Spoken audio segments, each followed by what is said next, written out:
Hello दोस्तों, welcome. इस video में हम क्लास 9 के थर्ड चैप्टर निर्देशांक ज्यामिति की एक्सरसाइज करेंगे।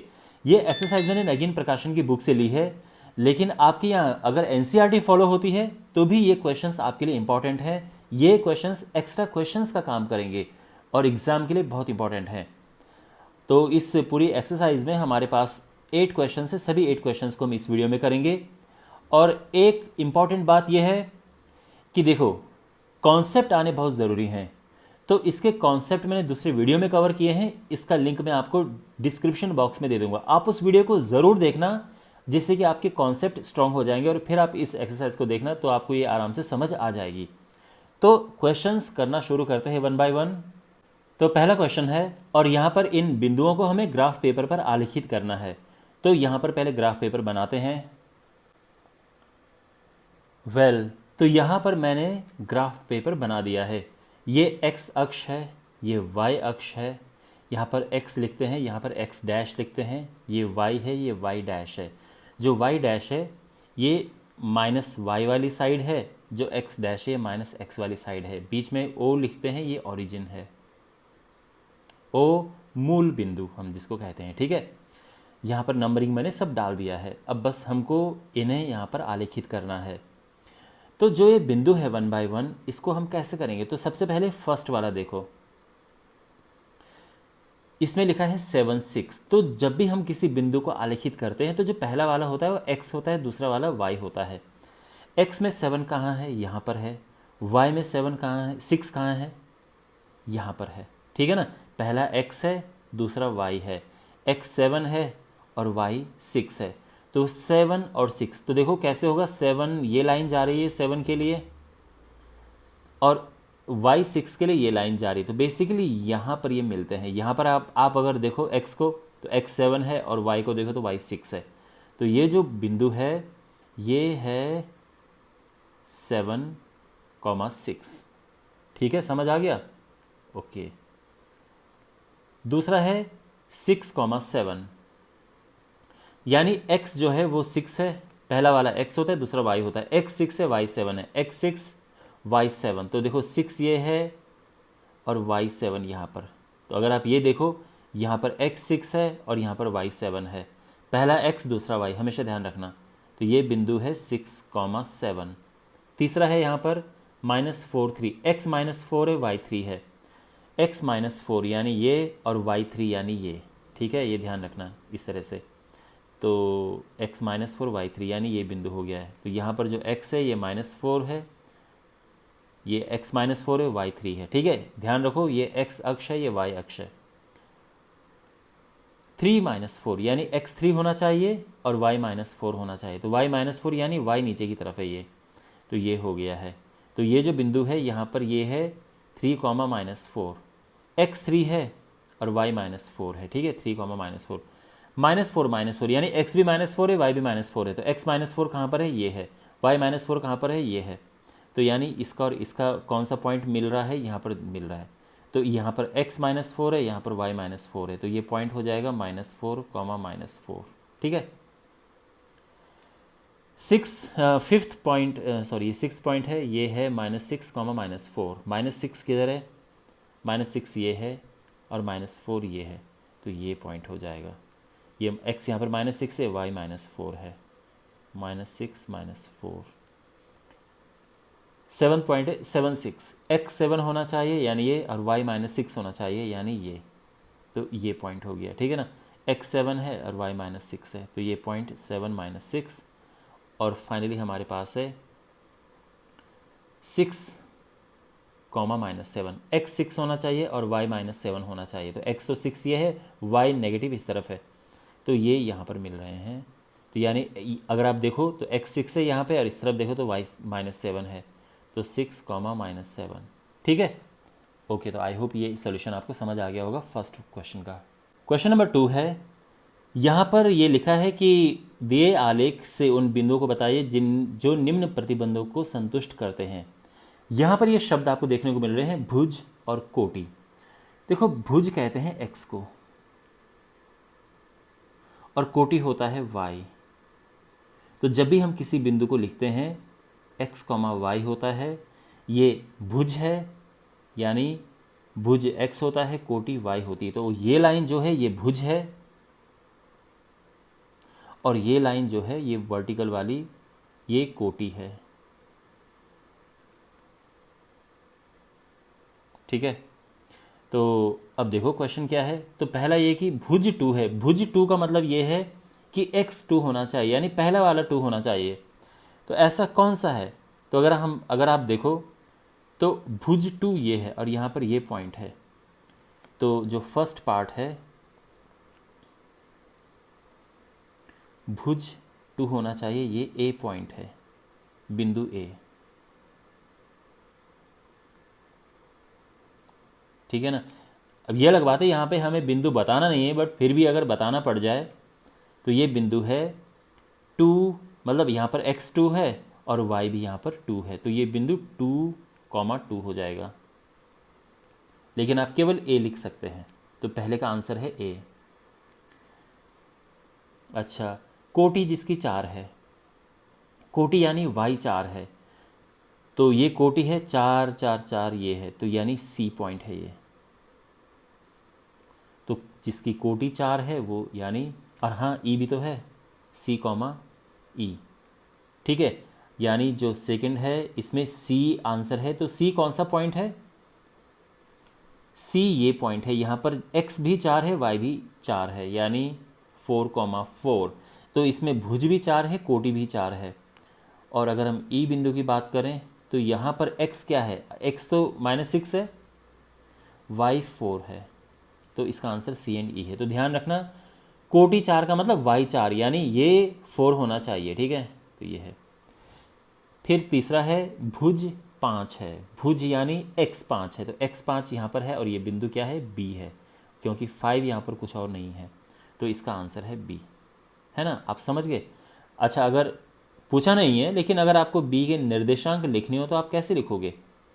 देखो यहाँ पर x तो 5 है, लेकिन y 0 है, क्योंकि x अक्ष पर y 0 होता है। ठीक है ना, तो इसके निर्देशांक हो गए 5,0। ठीक है, लेकिन अगर आप केवल लिखो तो आप सीधा लिख सकते हो कि बिंदु 5 इस प्रतिबंध को संतुष्ट करता है, यानी इसका भुज 5 है, बिंदु बी। तो ये जो बिंदु बी है ये इस प्रतिबंध को संतुष्ट करता है कि भुज 5 है। फोर्थ पार्ट कोटि -6 है, कोटि यानी y, y -6 ये है, और ये है i। ठीक है। अच्छा, पांचवा है कोटि -4, कोटि जो है कोटि -4 ये -4 ये दोनों है, यानी डी और एच, तो इसका आंसर होगा डी एंड एच। ठीक है, जो फिफ्थ पार्ट है उसका आंसर डी एंड एच है। सिक्स पार्ट भुज 4 है, तो सिक्स पार्ट भुज 4 कहाँ पर है? भुज, भुज फिर एक्स है, और 4 4 4 ये है, यानी सी, तो ये सी पॉइंट है। ओके, तो इसका यही है, आपको सीधे ABCD इस तरह से आंसर्स देने हैं। अगर निर्देशांक लिखना चाहो तो निर्देशांक लिख सकते हो इस तरह से। आई होप आपको ये समझ आ गया होगा। अब हमारे पास है क्वेश्चन नंबर 3। अच्छा, एक इम्पॉर्टेंट बात आप ध्यान रखना, यहाँ पर जो भी क्वेश्चन में, बेसिकली इस क्वेश्चन में हमें इन बिंदुओं को इस ग्राफ पे दर्शाना है, फिर ये बताना है कि मतलब ये आयत बन रहे हैं। ठीक है, निम्नलिखित प्रत्येक में आयत ABCD के 3 शीर्षों के निर्देशांक दिए हैं, और चौथे के निर्देशांक हमें बताने हैं। ठीक है, वो हम कर लेंगे। बस मैं पहले आपको ये बात बताना चाहता हूँ कि देखो यहाँ पर नंबर्स को देखो, ये 2 है, 4 है, सबसे बड़ा इसमें नंबर 4 है, और नेगेटिव में देखें तो ये -3 है, आपको दिख रहा है, -4 है। इसीलिए मैंने छोटा ग्राफ बनाया। आप नोटिस करेंगे यहाँ पे ग्राफ बिल्कुल मैंने छोटा बनाया है, लेकिन क्योंकि पीछे अगर आप देखो इस पहले क्वेश्चन में यहाँ पे नंबर थोड़ा बड़े थे, यानी माइनस में 6 था, माइनस में 7 भी था, प्लस में 7, इसलिए मैंने ग्राफ यहाँ पर थोड़ा बड़ा बनाया। तो आपको ध्यान रखना है, जिस तरह से नंबर्स दिए हों ग्राफ भी आपको उसी तरह से बनाना है। ठीक है, ऑलराइट। तो यहाँ पर सबसे पहले फर्स्ट पार्ट है, इनको यहाँ पर आलेखित करना है। तो 2 0 2 0 यानी x2 है, y 0 है। ध्यान रखना, जब y 0 होता है तो वो x अक्ष पर होता है, तो ये है a। ओके, 2 0 ये है। 4,0, तो 4 0 ये है, ये b है, आपको दिख रहा है। x4 y0 ये है। C है 4,2, 4,2 यानी x4 है y2 है, x4 y2 यहाँ पर है, आप देख सकते हैं यहाँ पर x4 है y2 है ये। अब आप सोचो, अगर ये A है, ये B है, ये C है, तो D कहाँ पर होगा? अगर जिससे कि ये आयत बन जाए तो आराम से आप समझ सकते हैं कि D ये होगा, तभी तो ये आयत बनेगा ऐसे। तो D के निर्देशांक क्या है? तो यहाँ पर जो फर्स्ट है तो D के निर्देशांक हो गए हैं, यहाँ पर x2 है, y भी 2 है ना, x2 y2, तो ये 2,2 फाइन। अच्छा, अब सेकंड जो है इसी ग्राफ पे बनाने की कोशिश करते हैं, बन जाना चाहिए वैसे। तो ये बिंदु है -4 -2, तो -4 -2 यानी x -4 है, y -2, ओ ये बिंदु है A। B -2 -2 यानी x -2 y -2, वो ये है। C है -4,2, -4 तो ये है, 2 ये है, ठीक है ना। पहला x होता है, दूसरा y होता है। पहले दो क्वेश्चंस अगर आपने ठीक से समझे तो आप ये समझ गए होंगे। तो ये x है, x -4 है, यहाँ पर ये तीसरा वाला अभी हम ड्रॉ कर रहे हैं ना, ये वाला, तो -4 2, तो -4x है और ये 2 है, तो ये हो गया, और ये बिंदु D है। तो सोचो, अगर A ये है, B ये है, D ये है, तो C कहाँ पर होगा? इसको आयत बनने के लिए तो C यहाँ पर चाहिए ना, तभी तो पूरा आयत बनेगा ये, है ना, तभी तो ये वाली शेप आएगी आयत की। तो यानी ये बिंदु और ये बिंदु हमारा C हो गया। तो ये बिंदु क्या है? यहाँ पर x -2 है और y +2 है, तो ये हो जाएगा बिंदु C है -2,2। ठीक है।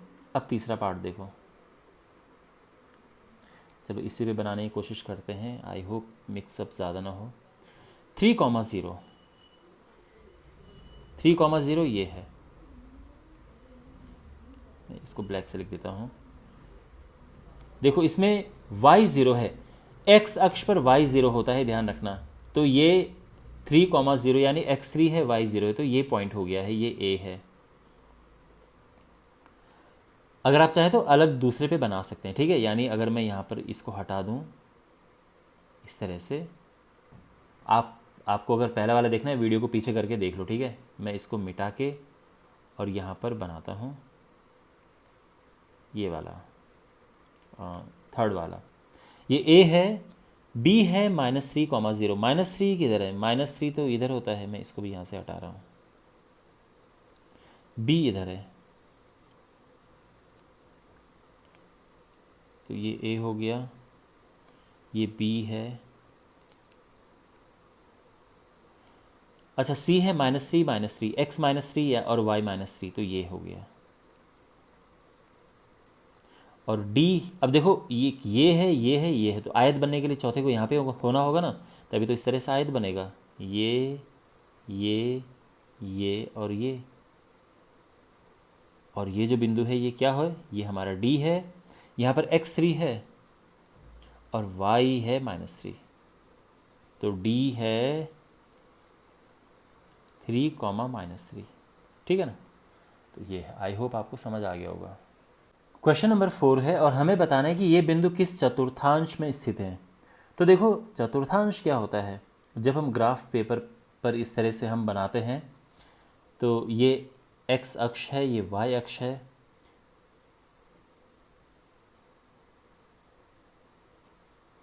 ये y डैश और ये मूल बिंदु होता है। तो आपको पता है कि ये x की पॉजिटिव वाली साइड है, प्लस वाली साइड है, और ये y की प्लस वाली साइड है, ये x की माइनस वाली साइड है और ये y की माइनस वाली साइड है। तो इसका मतलब ये है कि देखो ये प्लस है और ये प्लस है, तो ये यहाँ पे दोनों प्लस प्लस होते हैं। ये है पहला चतुर्थांश, ये है दूसरा चतुर्थांश, इसमें x माइनस में होता है, आप देख सकते हैं, y प्लस में होता है। तो जब भी माइनस प्लस हो वो दूसरा चतुर्थांश है। तीसरे चतुर्थांश में क्या होता है?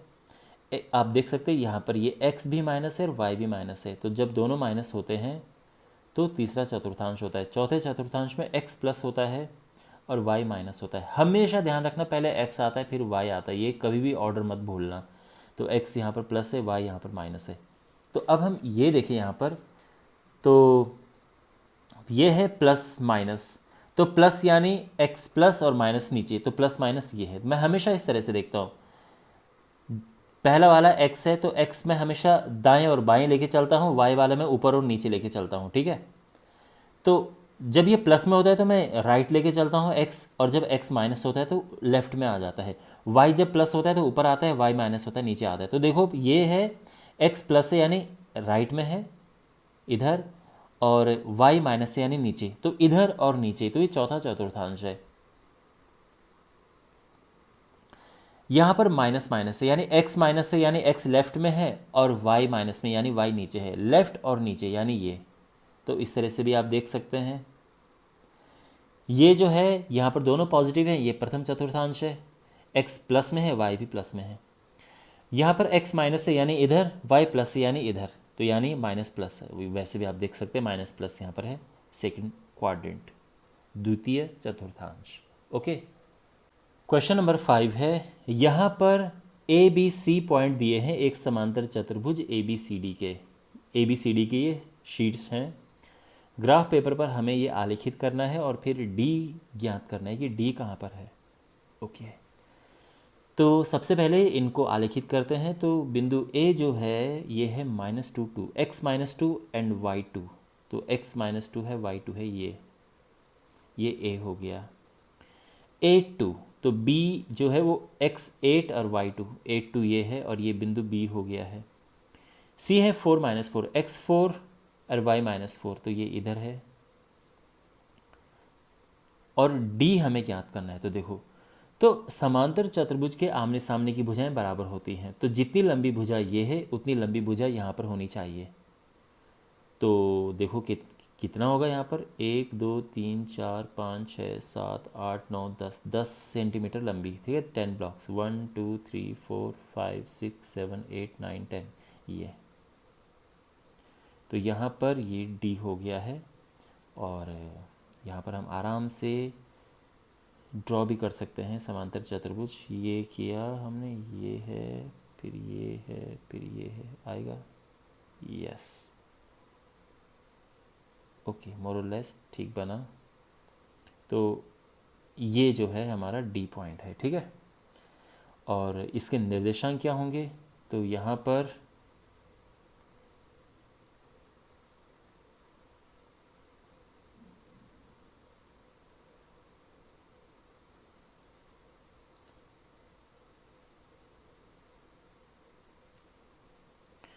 यहाँ पर जो है x और y क्या होंगे, तो x तो यहाँ पर है ये -6 और y यहाँ पर -4 है, तो इस बिंदु के निर्देशांक होंगे -6 एंड -4। तो ये हमने इसको आलेखित कर दिया है समांतर चतुर्भुज ए बी सी डी, और ये डी के निर्देशांक है -6 -4, ये, ठीक है। ये हमारा आंसर है।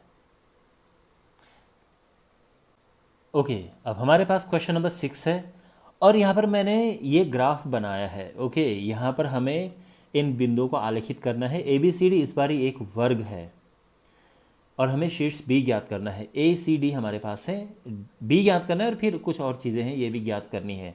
और आप सोचोगे ये बड़ा अजीब सा मैंने ग्राफ इस तरह से क्यों बनाया, वो मैंने यहाँ से देख के बनाया। कहने का मतलब ये है कि यहाँ पर देखो x -2 है सबसे छोटा यहाँ पर, और साथ में 4 है सबसे बड़ा, तो यानी x तो 4 तक चल जाएगा, यहाँ -2 तक चल जाएगा। इसकी भी ज़रूरत नहीं थी, हम ये भी हटा सकते थे यहाँ से ज़रूरत नहीं थी। ओके, जहाँ तक y की बात है, y आप देख सकते हैं कि ये 4 है, ये 10 है, ये 10 है, तो यानी y को बड़ा लंबा हमें बनाना है, इसलिए मैंने ये 10 तक बनाया। तो ये रीज़न है कि ये बड़ा अजीब सा बना है, ठीक है। तो ये हमें थोड़ा समझदारी से बनाना होता है। अब ऐसा नहीं कि जितना बड़ा ये लंबा ऊपर की तरफ है इतना हम नीचे की तरफ भी करें इसको, या लेफ़्ट राइट में उतना ही बड़ा करें, ये तो फिर इसके लिए बहुत ही बड़ा ग्राफ पेपर चाहिए होगा। तो हम थोड़ा इस तरह से बनाते हैं जिससे काम हमारा बन जाए एक लिमिटेड स्पेस में। सबसे पहले हमारे पास -2 4 है, तो ए जो है -2 x-2 है और y 4 है, तो ये बिंदु हो गया हमारा ए, है ना। -2 4 x-2 एंड y 4, देखो x-2 y 4। फिर है 4 10 x 4 एंड y 10, तो ये हो गया। और ध्यान रखना ये ए है, ये सी है। डी है -2 10 -2 यानी x-2 y 10 यानी ये डी है। तो बी कहाँ होगा, सोचो, अगर ये ए है, सी है, डी है, तो बी यहाँ होना चाहिए, तभी तो ये एक वर्ग बनेगा प्रॉपर। तो इसको वर्ग बनाने के लिए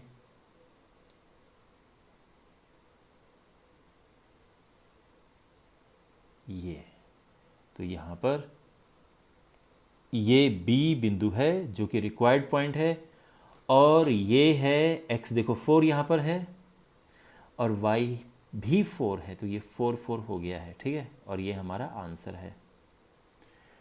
अच्छा, अब ये फर्स्ट पार्ट है। इसके अलावा बी सी के मध्य बिंदु के निर्देशांक यहाँ, बी सी ये है, इसका मध्य बिंदु यहाँ पर है, देख सकते हैं, बी सी ये है, इसका मध्य बिंदु ठीक यहाँ पर है, तो इसको हम नाम दे देते हैं एम। और इसके निर्देशांक क्या होंगे, ये पॉइंट क्या होगा, एक्स तो 4 ही है, वाई यहाँ पर 7 हो जाएगा, ये मध्य बिंदु हो गया, ठीक है ना। बिल्कुल मध्य बिंदु आप देख सकते हैं, ये 6 यूनिट लंबा है, तो 3 यूनिट पे मध्य बिंदु आ जाएगा, तो बड़ा आसान है समझना। ए बी सी डी के विकर्णों के प्रतिच्छेद बिंदु के निर्देशांक ज्ञात कीजिए। देखो विकर्ण होते हैं ये, तो हम इससे इसको मिलाएंगे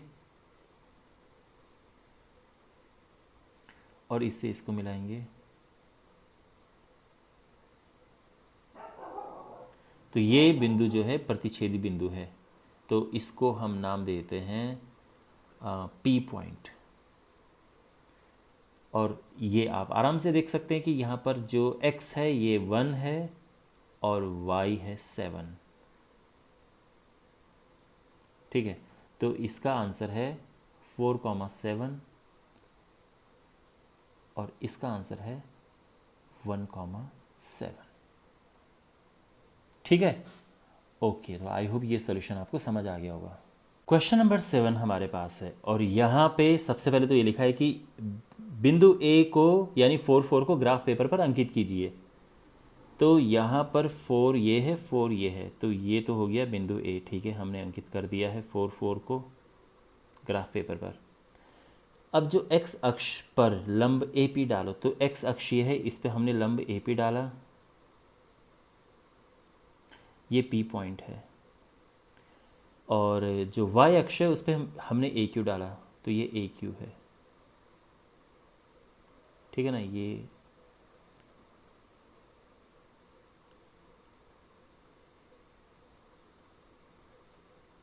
क्यू पॉइंट है, ओके। और वर्ग पूर्ण कीजिए, तो वर्ग तो हो गया पूर्ण, ये है, ये है, ये है, और साथ में ये पॉइंट है, तो ये तो वर्ग हो गया। ये लो, इसको हम ऐसे बना देते हैं, ये वर्ग पूरा हो गया। इसमें ये ओरिजिन भी है, यानी मूल बिंदु। चतुर्थ शीर्ष के निर्देशांक ज्ञात कीजिए। चतुर्थ शीर्ष इसमें मूल बिंदु है, तो चतुर्थ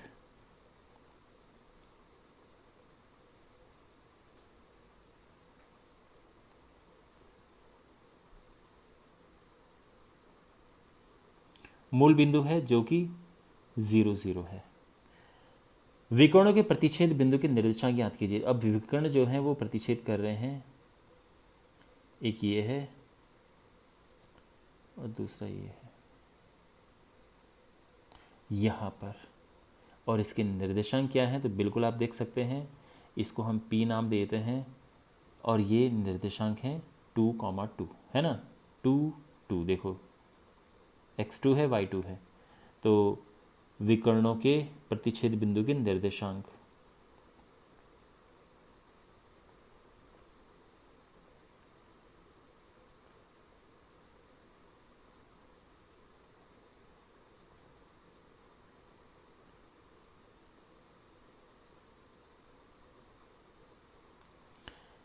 ये है 2,2, करेक्ट, समझ आ गया। ओके, बस यही था इस क्वेश्चन में। क्वेश्चन 8 हमारे पास है और यहाँ पर ये लिखा है कि ये जो बिंदु है इसका एक्स अक्ष में दर्पण प्रतिबिंब ज्ञात कीजिए। तो बिंदु ए पहले तो हम यहाँ पे दर्शा देते हैं, इसमें x-3 है यानी ये, और y2 है यानी ये, तो -3 2 ये हो गया है, ये बिंदु ए है। अब इसका प्रतिबिंब x अक्ष पे हमें बनाना है। तो अगर x अक्ष दर्पण है, मिरर, तो इसका प्रतिबिंब कहाँ बनेगा? तो प्रतिबिंब क्या होता है, जितना जो वस्तु है वो दर्पण से जितनी दूर होती है उसका प्रतिबिंब भी दर्पण के पीछे उतनी ही दूर होता है। तो ये यहाँ से यहाँ पर ये 2 खाने ऊपर है 2 यूनिट, तो नीचे भी 2 यूनिट होगा। तो इसका जो प्रतिबिंब है, प्रतिबिंब इसको b लिख देते हैं, ये है। तो यहाँ पर इसके निर्देशांक क्या होंगे? तो देखो x तो -3 ही रहेगा, y -2 हो जाएगा। तो प्रतिबिंब, तो बिंदु ए जो कि ये है का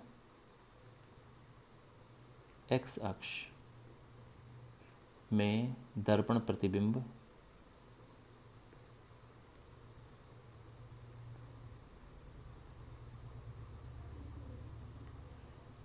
ये है b जो कि है -3 एंड -2।